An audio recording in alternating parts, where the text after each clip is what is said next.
Bienvenidos. Este es el programa número 8 de la serie de la historia de los derechos humanos. Este programa corresponde al derecho internacional humanitario. Y arrancamos.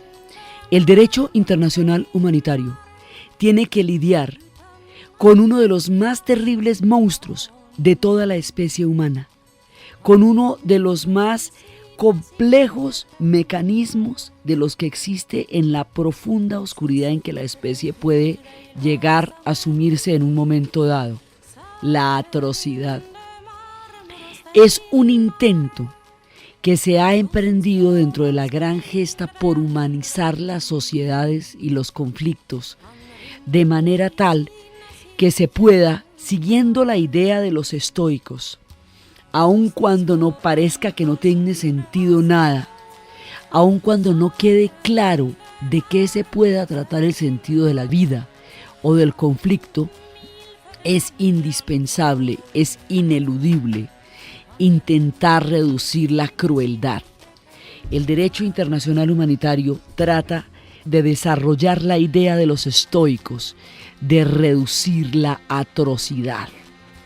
¿Cómo? Distinguiendo fundamentalmente entre los combatientes y los no combatientes. No podemos evitar las guerras. Muchas veces las guerras no se pueden evitar. Las guerras, decían los griegos, eran las guerras de Marte o las guerras de Minerva. Las guerras de Marte son la destrucción ciega y vienen anunciadas por sus dos grandes hijos que van llegando antes que llegue la guerra, que son Fobos y Terror, el miedo y el terror. Y las guerras de Minerva son aquellas que en justicia los pueblos a veces libran por motivos que yacen en lo más profundo de su sentido de la dignidad o de la justicia. Los griegos decían que había que distinguir entre unas y otras. En cualquier caso, sea de Marte o de Minerva la guerra, hay que intentar reducir la crueldad. La idea de reducir la crueldad lleva a pensar en una forma de proteger fundamentalmente a los no combatientes, a la población civil, porque el tipo de guerras que se han desarrollado durante las últimas épocas tienden a involucrar cada vez más la población civil, y al involucrar cada vez más la población civil tiende a convertir en blancos de un poder desproporcionado frente al cual no se pueden defender a aquellos que se ven atrapados en la mitad de un conflicto. Entonces, por eso es que la idea es que fundamentalmente se proteja a los no combatientes, y el no combatiente no es solamente el que no está involucrado directamente en el conflicto, sino el que en un momento dado pueda llegar a ser herido durante el conflicto. Entonces, la idea surge de una batalla en Italia, cuando se está creando lo que es el nacimiento de la Italia. Hay un lugar que se llama Solferino. Ese lugar queda en Lombardía, al sur del lago de Garda, y fue allá donde el 24 de junio de 1859, cuando se estaba formando la Italia, combatieron los ejércitos de Francia y Cerdeña contra las fuerzas del emperador de Austria. Italia se forma además saliéndose de los pedazos que están repartidos entre varios imperios. El resultado de la batalla fue descrito en ese momento como la más terrible matanza que se hubiera visto entonces. Cuando llegó el atardecer, apareció en Solferino un suizo. En ese momento tenía 31 años y se llamaba Henry Dunant. Lo que él vio era dantesco. Era un campo de batalla donde yacían heridos de uno y otro bando cerca de 9.000, expuestos a morir en el más absoluto desamparo. Dunant, con la limitación de recursos en ese momento, acudió a ayudar a las víctimas, se deslizó por entre los charcos de sangre, por entre las legiones de moscas, que eran en ese momento los heraldos de la muerte, y mientras pasaba por encima de los cuerpos destrozados, trató de auxiliarlos, y ellos le gritaban: Señor, hemos combatido como valientes y ahora se nos abandona. Entonces, la pesadilla del horror de Solferino, ese horror que no pudo en ese momento reprimir y no pudo ni siquiera soportar. Después de eso, el hombre escribió un texto, un llamado desesperado. Dice, hay una llamada por hacer, una súplica que dirigir a los hombres de todos los países y de todas las clases sociales. Entonces dice, puesto que las guerras no siempre pueden evitarse, ¿no es urgente insistir en que se procure prevenirlas o al menos suavizar sus horrores? El hombre estaba conmocionado y en ese momento decidieron reunirse 4 ciudadanos suizos, que eran Gustav Meunier, Luis Appia, Teodoro Manoir, Guillermo Henri Defort, y se asociaron con Dunant para trabajar a favor de una propuesta humanitaria. Y el 17 de febrero de 1863 formaron el Comité Internacional de Socorro, llamado el Comité de los 5, que tenía como objetivo reunir en Ginebra una conferencia internacional de expertos de 16 países para fijar las bases de un movimiento humanitario que se comprometiera a prestar asistencia a todos los heridos de guerra con un servicio voluntario neutral. El comité logró el reconocimiento y se reunió la conferencia en Ginebra en 1864 y allá tomaron parte 16 países. Se suscribió el Convenio de Ginebra y ese instrumento empezó a ser codificado como el principio del derecho internacional humanitario. Ese convenio tenía el símbolo de una cruz roja sobre un fondo blanco. Ese es el origen de la Cruz Roja. El Comité de los 5 se convirtió en el Comité Internacional de la Cruz Roja y es un organismo para que en el mundo entero se puedan amparar las víctimas civiles y militares durante los conflictos armados de las consecuencias directas. Ese es el origen fundamental del derecho internacional humanitario y de la Cruz Roja, que en los países islámicos se llama la media luna verde, porque ellos no son pueblos de la cruz, sino de la media luna, porque son musulmanes. La Cruz Roja son los organismos neutrales para auxiliar a las víctimas en los campos de batalla. La neutralidad es absolutamente indispensable y violar la neutralidad de la Cruz Roja es un atentado contra el derecho internacional humanitario. Es decir, interrumpir las ambulancias, sacar a los heridos, entorpecer de alguna manera la actitud y la prestación de los servicios. Es un atentado contra el derecho internacional humanitario porque es un atentado contra los organismos que están intentando implementarlo en momentos de desesperación. Entonces, así empieza. Ahora, hay muchos héroes en esto. Hay muchos héroes, antes inclusive de la misma formulación. Hay muchos héroes como Florence Nightingale en la guerra de Crimea, que fue la primera mujer que estuvo directamente auxiliando a los soldados heridos en un hospital inglés en Turquía durante las guerras de Crimea. Como Clara Barton, que auxilió a los combatientes de la guerra de secesión americana. O como 4 misioneros, 4 evangelistas católicos que en China impidieron la matanza de 400,000 chinos a manos de la invasión del ejército japonés en 1938 en Nankín.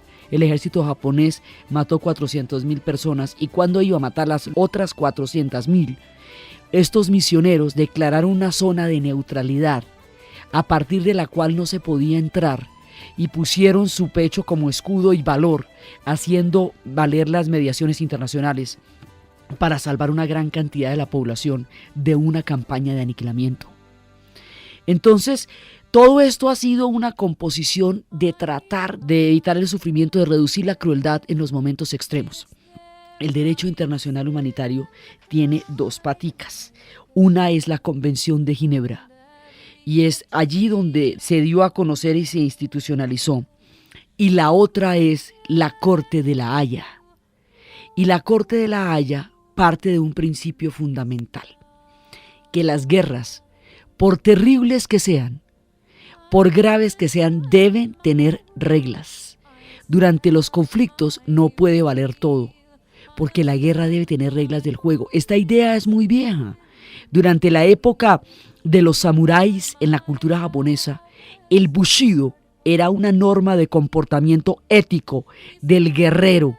Era una norma que hacía que el guerrero samurái respetara la vida de los indefensos, de las viudas, de los huérfanos y que se enfrentaran entre combatientes en situación de honor. Los caballeros medievales también tenían la obligación ética de proteger a los no combatientes y de enfrentarse en condiciones dignas de igualdad de honor con otro guerrero que pudiera defenderse tanto como él. Entonces, siempre ha existido, digamos, como una idea de ponerle reglas del juego a la cosa. Pero resulta que en el siglo XX esto se complicó, porque el esquema de la Segunda Guerra Mundial, cuando a partir de la guerra relámpago que declaran los alemanes, ya el propósito no es derrotar al otro ejército en el enfrentamiento, como sucedió en la Primera Guerra Mundial, que fue un horror, pero era un horror entre ejércitos. En la Segunda Guerra Mundial, el esquema de la guerra relámpago va a llevar a que el objetivo sea la población civil. Entonces, en la Primera Guerra Mundial fue el 13% de la población civil la que se vio afectada. En la Segunda Guerra Mundial ya fue el 70%, y en el resto de guerras que se han sucedido después de la Guerra Mundial hay un 90% de población civil atrapada en el conflicto. Es decir, la población civil se vuelve cada vez más el objetivo en los conflictos modernos planteados desde la Segunda Guerra Mundial. Entonces, lo que pasó con la Segunda Guerra Mundial es que, como el objetivo era acabar con las líneas enemigas, crear una punta de lanza y una bolsa para aislarlo de los abastecimientos, entonces se volvió objetivo todo. Los puentes, los alambrados de luz, toda la parte de interconexión eléctrica, la infraestructura y eventualmente los civiles, que eran los que los alimentaban. Entonces todo se volvió un objetivo militar. Y al volverse todo un objetivo militar, se volvió la guerra una destrucción absoluta. Y se volvió una destrucción de toda la infraestructura de las ciudades, del agua, de las aldeas y de la gente. Y se volvió una dimensión de la atrocidad que fue el verdadero colapso de la razón, que fue la Segunda Guerra Mundial. Entonces empezaron a evaluarse ya con la mirada sobre el holocausto del pueblo judío y sobre los horrores de los 50 millones de muertos de la Segunda Guerra Mundial. Los juicios de Nuremberg empezaron a crear un referente ético. Mire, es que hay cosas que no se pueden hacer, porque esto no tiene sentido, porque viola y lesiona a toda la humanidad. Y se inventaron, formularon los crímenes contra la humanidad y los crímenes de guerra. Y una de las razones por las cuales fue procesado von Ribbentrop, en el entonces ministro de Relaciones Exteriores de los alemanes durante el periodo entre guerras, fue por haber desarrollado un esquema diplomático que llevó el mundo a la guerra. Se empezó a juzgar este tipo de acciones y a tratar de reglamentarlas y a decir, eso no puede pasar. Y eso no puede pasar porque va a haber tribunales que se encarguen de juzgar a los individuos que incurran en este tipo de flagrantes violaciones que atentan contra toda la especie. Y ya no vamos a valer, no puede usted escudarse bajo el hecho de que obedeció órdenes, porque el que las ejecuta es personalmente responsable por las consecuencias de sus actos, tanto como el que las da. Y la prueba de eso fue un oficial alemán que tenía la orden de destruir, de volar París. Y el hombre dijo, yo no voy a pasar a la historia como el hombre que voló París. Y desorganizó de tal manera las municiones, los detonadores y los ejércitos y los soldados, y avisó a los aliados que tenían que llegar inmediatamente, y logró salvar París. El hombre no obedeció la orden de pasar a la historia como el hombre que hubiera destruido París. Entonces usted no puede andar obedeciendo, porque ahí la dignidad humana, la irreductibilidad, porque Thoreau enseñó que no se puede desobedecer obedecer algo que lesiona la propia dignidad. Esos argumentos que se esgrimieron en Nuremberg después se volvieron a esgrimir en el Cono Sur, cuando los vuelos de la muerte, cuando los desaparecidos. Y en ese momento dijeron lo mismo, la obediencia debida. Entonces dicen, no existe la obediencia debida, porque usted es personalmente responsable de los actos que cometa. La desaparición forzosa de personas, los vuelos de la muerte, arrojarlos drogados y medio vivos al Mar de la Plata, la desaparición de 30.000 personas en Argentina y de números no determinados en Chile, Uruguay, Paraguay, durante los años 70, queda claramente establecida como un crimen contra la humanidad, como un crimen de lesa humanidad.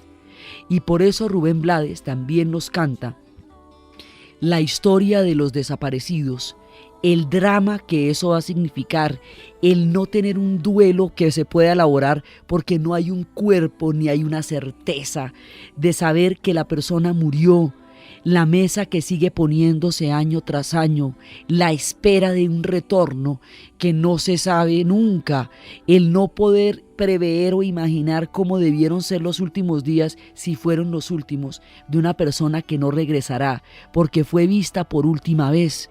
Entonces, si alguien ha visto a un amigo mío, si alguien ha visto a mi hermano vestida de tal manera, es como nos relata dramáticamente Rubén Blades en la canción de los desaparecidos. Que alguien me diga si ha visto a mi esposo, preguntaba la doña. Se llama Ernesto X, tiene 40 años. Trabaja en celador en un negocio de carros. Llevaba camisa oscura y pantalón claro. Salió anteanoche y no ha regresado. Y no sé ya qué pensar, pues esto antes no me había pasado.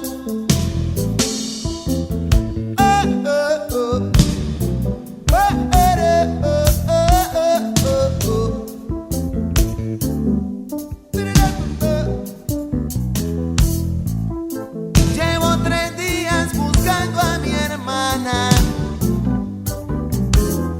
Se llama Altagracia, igual que la abuela.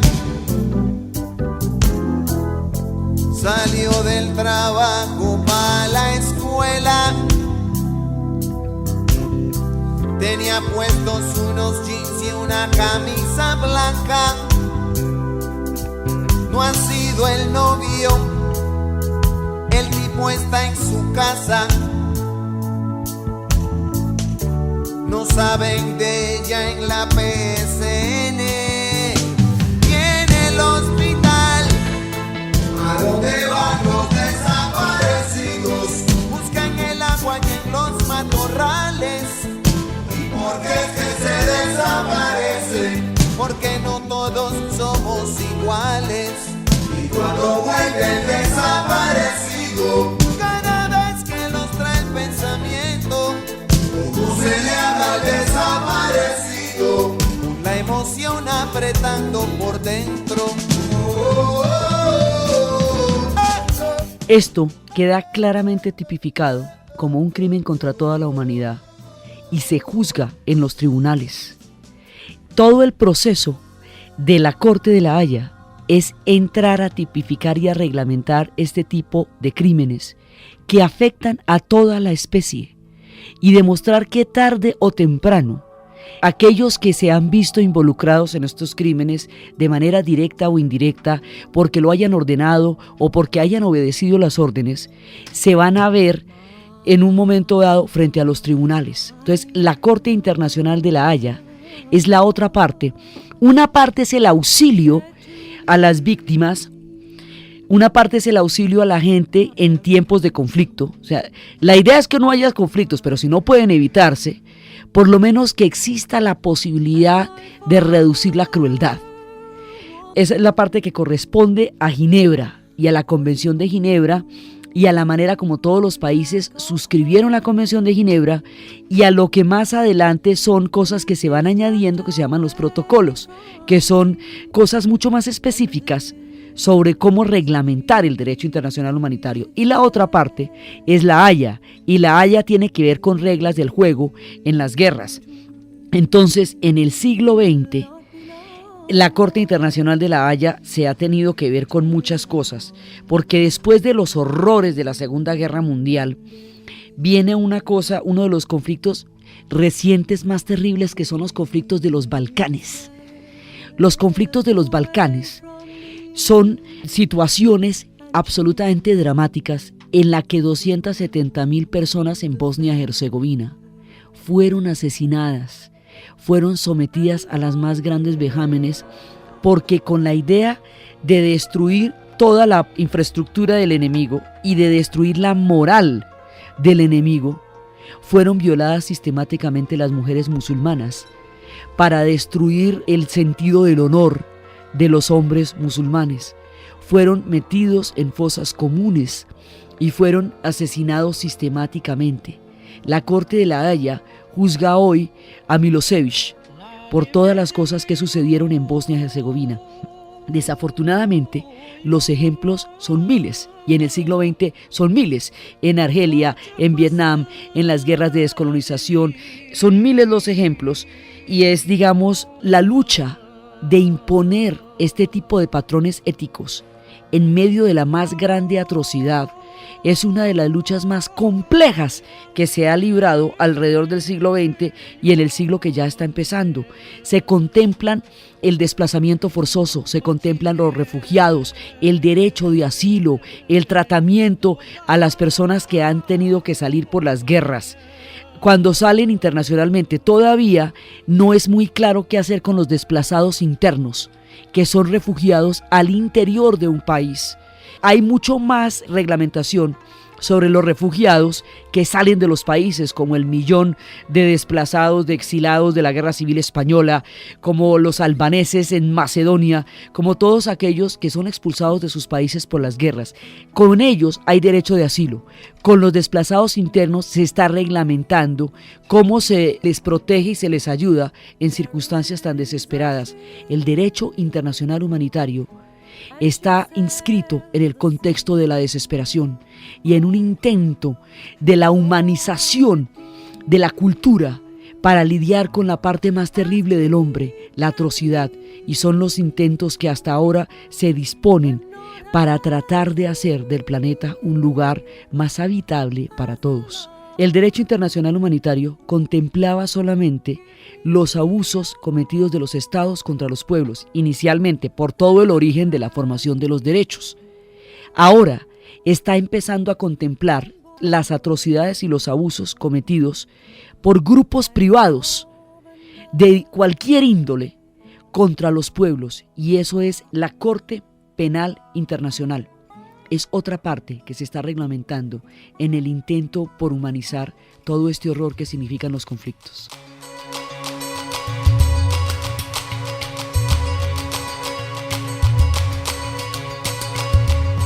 Estuvo con ustedes Diana Uribe. Este programa fue posible gracias al apoyo del Fondo de Inversiones para la Paz de la Presidencia de la República.